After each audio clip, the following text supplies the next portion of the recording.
صحابہ کی زندگیوں میں دیکھیں تو ایسے ایسے واقعات ہمیں ملتے ہیں کہ ہمیں اندازہ ہوتا ہے کہ اگر ایمان مضبوط نہیں ہے تو انسان اللہ کی اطاعت نہیں کر سکتا، اور اگر ایمان مضبوط ہے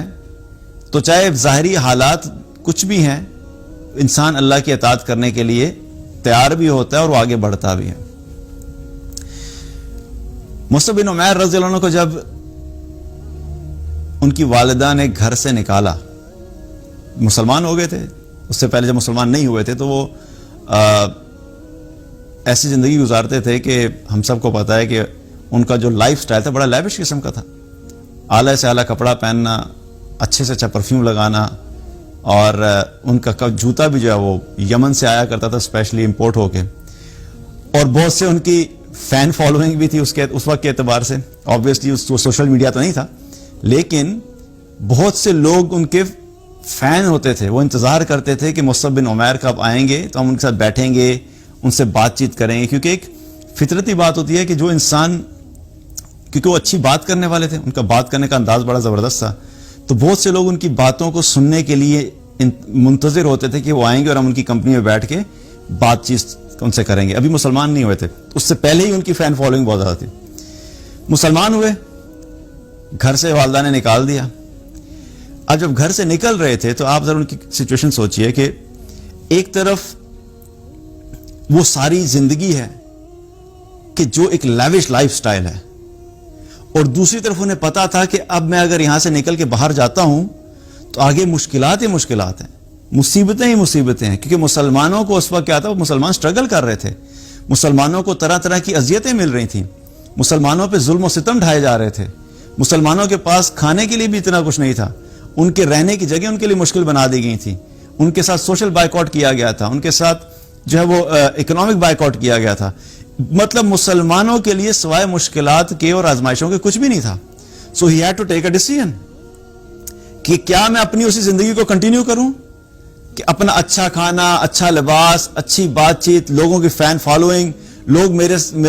میری تعریفیں کریں، یا دوسری طرف میں اسلام کو قبول کر لیا، میں اس ایسی زندگی کی طرف جاؤں جس میں یہ تمام آسائشیں میرے پاس نہیں ہوں گی۔ تو یہ زندگی میں کوئی آسان ڈیسیژن نہیں ہوتا ہے۔ ہمیں آج لگتا ہے کہ بھئی وہ واجب، ہم مصعب بن عمیر رضی اللہ عنہ کی بات کرتے ہیں تو وہ جی گھر چھوڑ کے چلے گئے، انہوں نے یہ کیا، ہمیں یوں لگتا ہے کہ ان کے لیے بڑا آسان تھا۔ اور جب ہم اپنے آپ کو ایسی سچویشن میں رکھتے ہیں کہ ہمیں جب اللہ کے دین کے لیے کوئی قربانی دینی پڑتی ہے، اور اگر ہمیں اپنا گھر چھوڑنا پڑ جائے، ہمیں اپنا سب کچھ چھوڑنا پڑ جائے صرف اس وجہ سے کہ اللہ کے دین کے لیے، اپنے ایمان کو بچانے کے لیے ایک جگہ کو چھوڑ کے دوسری جگہ پہ چلے جاؤ، تو کیا آج واقعی ہم وہ کرنے کے لیے تیار ہوں گے؟ تو بہرحال انہوں نے جو ڈیسیژن کیا، ان کی والدہ نے ان کو آخری دفعہ روکا، لیکن انہوں نے کہا کہ اپنی والدہ سے کہا کہ اپنی والدہ کو کہا کہ آپ کلمہ پڑھ لیجئے، تو انہوں نے کہا نہیں میں کلمہ نہیں پڑھوں گی۔ اسی حالت میں آنکھوں میں آنسو تھے اور چھوڑ کے چلے گا اپنی والدہ کو۔ ناؤ تھنک اباؤٹ اٹ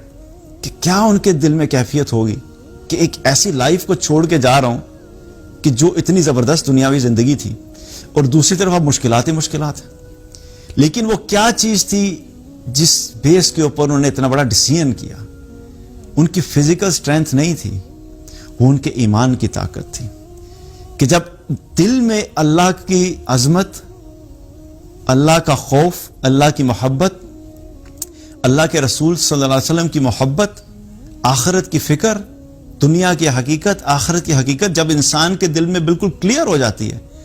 اور وہ ایمان مضبوط ہو جاتا ہے، تو پھر اس کے لیے ایسے فیصلے کرنا کوئی بہت بڑی بات نہیں ہوتی کہ مجھے اپنی آخرت کو بچانے کے لیے اگر مجھے اپنی دنیا کی ساری چیزوں کو کمپرومائز بھی کرنا پڑ جائے تو وہ ڈیسیژن کر لیتا ہے۔ لیکن جب ایمان کمزور ہوتا ہے تو پھر چھوٹا سا فیصلہ کرنا بھی انسان کے لیے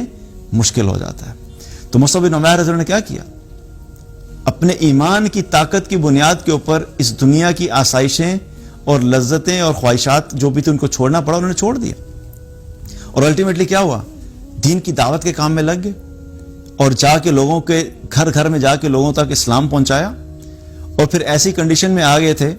کہ کچھ عرصے کے بعد جب صحابہ کے پاس پہنچے تو مصعب بن عمیر رضی اللہ عنہ کی جو زبردست گڈ لکس تھیں اور وہ سب جو اچھا لباس تھا، وہ اس حال میں پہنچے کہ ان کا چہرہ بالکل جو تھا وہ محنت کرنے کی وجہ سے اور دھوپ میں پھرنے کی وجہ سے بالکل فریشنس ختم ہو چکی تھی، اور کپڑے ویسے نہیں تھے جیسے وہ اعلیٰ پہنا کرتے تھے، لیکن اس کے باوجود وہ زندگی جو ظاہری طور پہ خوبصورت تھی اس کے مقابلے میں اس زندگی کو لیا جو کہ ظاہری طور پہ بڑی مشکل ہے، لیکن اصل میں دنیا میں وہ جو مشکل زندگی ہمیں نظر آ رہی ہے جو اللہ کی اطاعت والی ہے، اصل میں تو پھر آخرت میں وہی کام آئی. اور پھر الٹیمیٹلی کیا ہوا کہ غزوہ احد میں چاہے وہ شہید ہوئے، لیکن کیا تھا کہ ایمان کی طاقت تھی، ایمان کی طاقت تھی جو ان کو اعمال کرنے کے اوپر، جو کہ جس نے ان کو اعمال اللہ کی اطاعت کرنے اور اعمال کرنے کی طرف لے کر آئی.